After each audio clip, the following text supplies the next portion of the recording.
ایک ایسی مسجد جسے خود رسول اللہ صلی اللہ علیہ وسلم کے حکم سے گرا دیا گیا۔ سوال یہ ہے کہ آخر وہ مسجد کیوں گرائی گئی؟ مسجد تو عبادت کی جگہ ہوتی ہے، پھر ایسی کیا وجہ تھی کہ اللہ کے نبی صلی اللہ علیہ وسلم نے مسجد توڑنے کا حکم دیا؟ مدینہ کے قریب ایک جگہ تھی جسے قباء کہا جاتا ہے۔ وہاں مسلمان نماز پڑھتے اور قرآن کی تعلیم لیتے تھے، لیکن کچھ منافقین تھے جو اسلام کے نام پر سازشیں کرنے کے لیے جمع ہوتے اور اپنے راز مخفی رکھنے کے لیے کوئی جگہ نہیں ملتی تھی، چنانچہ انہوں نے مسجد قباء کے ساتھ ہی ایک مسجد بنائی۔ ان میں سے ایک سردار تھا ابو عامر راہب، جس کا نام مسلمانوں نے ابو عامر فاسق رکھا ہوا تھا، جو مشہور صحابی حنظلہ غسیل الملائکہ کا والد تھا اور عیسائی ہو کر ہرقل کے پاس مسلمانوں کے خلاف کمک حاصل کرنے کے لیے گیا تھا۔ یہ اسلام کا دشمن تھا اور چاہتا تھا کہ مسلمانوں کے درمیان فتنہ اور تقسیم پیدا ہو۔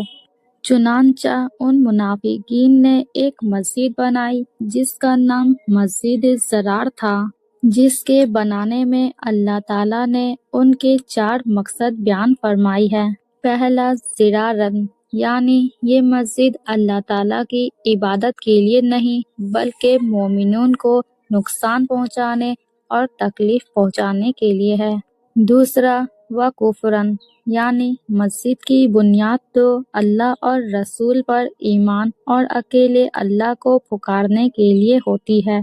مگر اس کی بنیاد اللہ تعالیٰ اور اس کے رسول کے خلاف دلوں میں چھپا ہوا کفر و شرک اور اس کی اطاعت ہے۔ تیسرا، وتفریقاً بین المؤمنین، مسجد کی موجودگی میں اس کے ساتھ ہی مسجد بنانے کا واضح مطلب مسلمان کی وحدت کو پارا پارا کرنا تھا کہ وہ ایک جگہ نماز نہ پڑھے، کیونکہ مسلمان کی اسلام کی وجہ سے باہمی محبت اور اتفاق و اتحاد سے منافقین کو شدید حسد تھا۔ چوتھا، وَإِرْصَادًا لِمَنْ حَارَبَ اللَّهَ وَرَسُولَهُ، اس سے پہلے جو لوگ اللہ اور اس کے رسول کی مخالفت کرتے رہے اور ان سے برسر جنگ رہے، خصوصاً منافقین اور وہ لوگ جو مدینہ سے بھاگ گئے تھے اور دشمنوں کی پناہ میں رہ کر اسلام کے خلاف سازشیں کر رہے تھے، ان کے لیے اور ان کے بھیجے ہوئے آدمیوں کے لیے مسجد کے پردے میں چھپاؤ کی جگہ مہیا کرنا۔ منافقین نے مسلمانوں کے دلوں سے شک دور کرنے کے لیے مسجد بنانے کا بہانہ یا بنایا کہ ہم نے بیماریوں اور کمزوریوں کی سہولت کے لیے یہ مسجد ضرار بنائی ہے تاکہ وہ سردی اور بارش میں سہولت سے یہاں نماز پڑھ سکیں، لیکن حقیقت یہ تھی کہ یہ مسجد اللہ کے لیے نہیں بلکہ سازش کے لیے بنائی گئی تھی۔ اللہ تعالیٰ نے قرآن میں اس مسجد کا ذکر کیا اور منافقین کی نیت کو بے نقاب کر دیا۔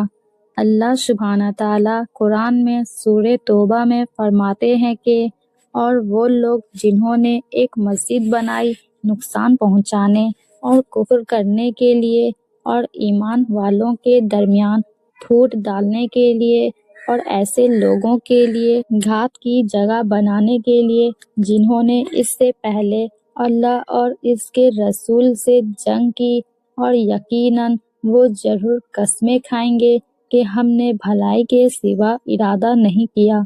اور اللہ شہادت دیتا ہے کہ بے شک وہ یقیناً جھوٹے ہیں۔ جب آپ صلی اللہ علیہ وسلم تبوک سے واپسی پر مدینہ کے بالکل قریب پہنچ گئے تو جبرائیل علیہ السلام یہ آیت لے کر نازل ہوئے، جن میں اس مسجد ضرار کا پول کھولا گیا اور یہ بھی بتایا گیا کہ یہ لوگ یقیناً قسمیں کھائیں گے کہ ہمارا ارادہ یہ مسجد بنانے سے بھلائی کے سوا کچھ نہ تھا،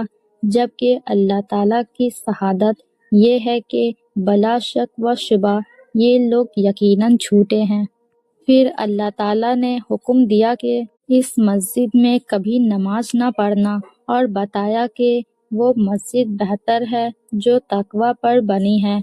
یعنی مسجد قباء۔ جب یہ حقیقت سامنے آئی تو رسول اللہ صلی اللہ علیہ وسلم نے ان صحابہ کو حکم دیا کہ وہ مسجد کو گرا دے اور جلا دیں۔ یوں تو وہ مسجد ظاہری طور پر خوبصورت تھی، لیکن اندر سے سازش اور نفاق پر بنی تھی، اللہ کے حکم سے ختم کر دی گئی۔